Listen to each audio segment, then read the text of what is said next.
So you mentioned in your introductory remarks, 60+% of the market overall is using relative total shareholder return in their long-term incentive performance-based component. It is more common. I have certain industries where you see 90+% prevalence, industries like utilities, REITs, to some degree energy, where the business model similarity is quite strong.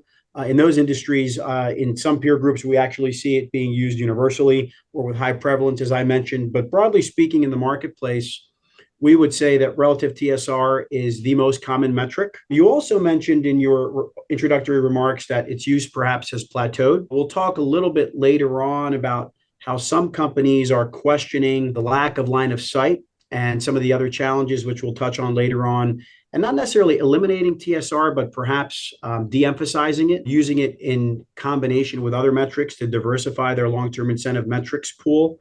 But ultimately, it's by definition a very shareholder aligned metric. And there are some pros to using it, and we'll touch on those later on. But I think it's a really simple and effective way to reward executives when they're providing shareholder value and beating a peer group of companies in that regard.